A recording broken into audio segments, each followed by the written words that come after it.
శ్రీ గురుభ్యో నమః శ్రీ మహాగణపతి నమః వారఫలాల కార్యక్రమానికి స్వాగతం. 28 జనవరి నుండి 3 ఫిబ్రవరి వరకు అంటే 3వ తారీఖు ఫిబ్రవరి వరకు ద్వాదశ రాశుల వారికి గోచార రీత్యా ఎలా ఉండబోతుంది ఈ వారం అనేది చూద్దాం. ముఖ్యంగా అన్నిటికన్నా ముందు గ్రహస్థితి ఎలా ఉన్నది అనేది మనం చూసినట్లయితే శని కుంభంలో సంచారం చేస్తూ ఉన్నాడు. అలాగే రవి మనం చూసినట్లయితే మకర సంక్రమణం జరిగింది, మకర రాశిలోనే కొనసాగుతున్నాడు. రవితో పాటు ఈ యొక్క వారంలో బుధుడు కూడా చేరబోతున్నాడు అన్నమాట. కుజుడు మరియు అలాగే శుక్రుడు ఇద్దరు కలిసి వారు ధనస్సులో సంచారం చేస్తున్నారు. రాహు వచ్చేటప్పటికి మీనంలో, కేతు వచ్చేటప్పటికి కన్యలో కొనసాగుతున్నాడు, గురువు వచ్చేటప్పటికి మేషంలో కొనసాగుతున్నాడు. ఇటువంటి గ్రహస్థితి ద్వాదశ రాశుల వారి మీద ఎలా ఉండబోతుందనేది చూద్దాం. శ్రీ గురుభ్యో నమః శ్రీ మహాగణపతి నమః వారఫలాల కార్యక్రమానికి స్వాగతం. 28 జనవరి నుండి 3 ఫిబ్రవరి వరకు అంటే 3వ తారీఖు ఫిబ్రవరి వరకు ద్వాదశ రాశుల వారికి గోచార రీత్యా ఎలా ఉండబోతుంది ఈ వారం అనేది చూద్దాం. ముఖ్యంగా అన్నిటికన్నా ముందు గ్రహస్థితి ఎలా ఉన్నది అనేది మనం చూసినట్లయితే శని కుంభంలో సంచారం చేస్తూ ఉన్నాడు. అలాగే రవి మనం చూసినట్లయితే మకర సంక్రమణం జరిగింది, మకర రాశిలోనే కొనసాగుతున్నాడు. రవితో పాటు ఈ యొక్క వారంలో బుధుడు కూడా చేరబోతున్నాడు అన్నమాట. కుజుడు మరియు అలాగే శుక్రుడు ఇద్దరు కలిసి వారు ధనస్సులో సంచారం చేస్తున్నారు. రాహు వచ్చేటప్పటికి మీనంలో, కేతు వచ్చేటప్పటికి కన్యలో కొనసాగుతున్నాడు, గురువు వచ్చేటప్పటికి మేషంలో కొనసాగుతున్నాడు.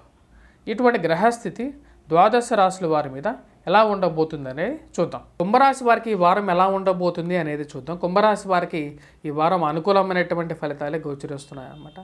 ఎందుకంటే ఈ రాశి వారికి మనం గమనించినట్లయితే కుంభరాశి వారికి లాభస్థానంలో కుజు సంచారం అనేది అనుకూలమైనటువంటి ఫలితాలు ఇవ్వబోతుంది.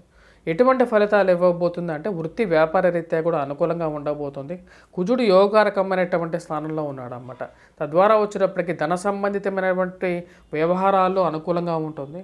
ముఖ్యంగా ఫార్మాస్యూటికల్ ఇండస్ట్రీస్లో పనిచేస్తున్నటువంటి వారికి, అలాగే రియల్ ఎస్టేట్ సంస్థల్లో పనిచేస్తున్నటువంటి వారికి, అలాగే రియల్ ఎస్టేట్ రంగ యజమానులకు కూడా అనుకూలమైనటువంటి ఫలితాలు వస్తున్నాయి.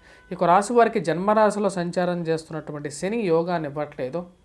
ముఖ్యంగా చెప్పాలంటే ఏదో ఒక ఆటంకం వీరు చేస్తున్నటువంటి వృత్తిలో అడ్డంగా వచ్చే విధంగా ఉందన్నమాట. అంటే చేస్తున్నటువంటి పనిలో ఏదో ఒక ఆటంకం అనేది ఏర్పడే విధంగా ఉంది. దానికి ముఖ్య కారణం వచ్చేటప్పటికి శని యొక్క త్రిపాద దృష్టి అంటే శని యొక్క త్రిపాద దృష్టి రాజ్యస్థానం మీద ఉంటుంది కాబట్టి వృత్తిపరంగా అవరోధం అనేది ఏర్పడే విధంగా ఉంటుంది కాబట్టి తగు జాగ్రత్తలు వృత్తిపరంగా తీసుకోవాలి. మరియు అలాగే ఇక రాశి వారికి వచ్చేటప్పటికి వ్యయ స్థానాల్లో వచ్చేటప్పటికీ రవి సంచారం అనేది జరుగుతుంది.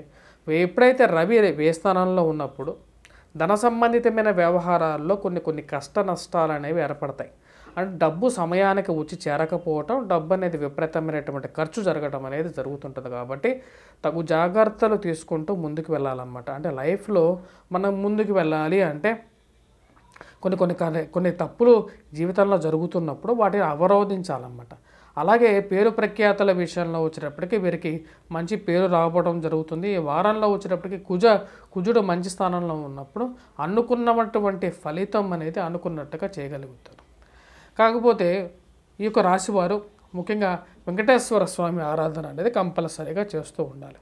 ఎందుకంటే శని సరైనటువంటి స్థానంలో లేనప్పుడు ఏదో ఒక అవరోధం అనేది ఏర్పడుతుంది. ఎదుటివారితో మాట్లాడేటప్పుడు మటుకు చాలా జాగ్రత్తగా మాట్లాడాలి. ఎందుకంటే రాహు సరైనటువంటి స్థానంలో లేడు, అలాగే అష్టమంలో కేతువు, ఈ 2 గ్రహాలు వీరికి వచ్చేటప్పటికి కొన్ని అవరోధాలను సృష్టిస్తున్నాయి అన్నమాట. ముఖ్యంగా వచ్చేటప్పటికి జీవిత భాగస్వామికి అనారోగ్యం, అలాగే ధనస్థానంలో వచ్చేటప్పటికి డబ్బు అధికమైనటువంటి డబ్బు ఖర్చు.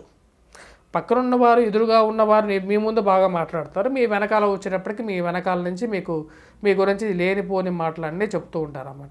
ఆ విషయం మీకు తెలిసిన తర్వాత మీకు ఎంత బాధేస్తుంది అంటే నేను నా ముందేమో ఆహో ఓహో అని పొగిడి మీ వెనకాల వెళ్ళి మీకు వెనకాల నుంచి కొన్ని ఇష్యూస్ని క్రియేట్ చేస్తూ ఉంటారు. కాబట్టి తగు జాగ్రత్తలు తీసుకుంటూ ఉండాలన్నమాట.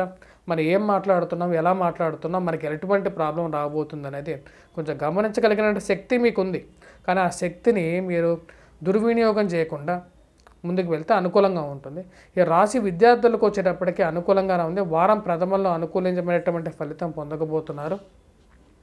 కుజుడు ఎప్పుడైతే అనుకూలమైనటువంటి స్థానంలో ఉంటాడో విద్యార్థులకు, వ్యాపారస్తులకు, రియల్ ఎస్టేట్ రంగంలో పనిచేస్తున్నటువంటి వారికి, కన్స్ట్రక్షన్లో ఫీల్డ్లో ఉన్నటువంటి వారికి అనుకూలమైనటువంటి ఫలితమే ఉంటుంది.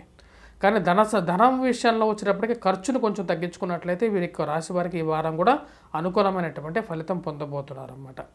మరిన్ని సానుకూలమైనటువంటి ఫలితాల కోసం వీరు ఎటువంటి పరిహారాలు చేసుకోవాలి అంటే, రవిగ్రహ అనుకూలత కోసం ఉదయం 6 నుంచి 7 గంటల మధ్యలో వీరు రవి హోరా సమయంలో నోటిలో లవంగాన్ని వేసుకొని నమిలినట్లయితే అనుకూలమైనటువంటి ఫలితం పొందుతారు.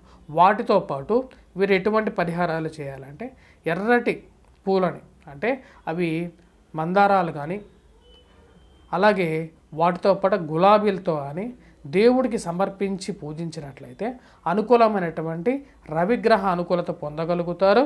అలాగే రవిగ్రహ శ్లోకాన్ని లేని పక్షంలో రవిగ్రహ కవచాన్ని పఠించినట్లయితే అనుకూలమైనటువంటి ఫలితాలు పొందగలుగుతారు. మా యొక్క ఛానల్ని సబ్స్క్రైబ్ చేయండి. వార ఫలాలు మరియు అలాగే మంత్లీ ఫలాలు, గ్రహ సంచారాలు, గోచార రీత్యా మార్పులు, ధర్మ సందేహాలు వీటన్నిటి గురించి తెలుసుకోవాలి అంటే మా యొక్క ఛానల్ని సబ్స్క్రైబ్ చేయండి, షేర్ చేయండి. మన ఛానల్లో ఎక్స్క్లూజివ్ కంటెంట్ కూడా వస్తుందన్నమాట. నా యొక్క కంటెంట్ మెయిన్గా వస్తూ ఉంటుంది. మీరు సబ్స్క్రైబ్ చేసుకుని 10 మందికి షేర్ చేసినట్లయితే నన్ను సపోర్ట్ చేసినట్టుగా కూడా నేను భావిస్తాను అన్నమాట. స్వస్తి.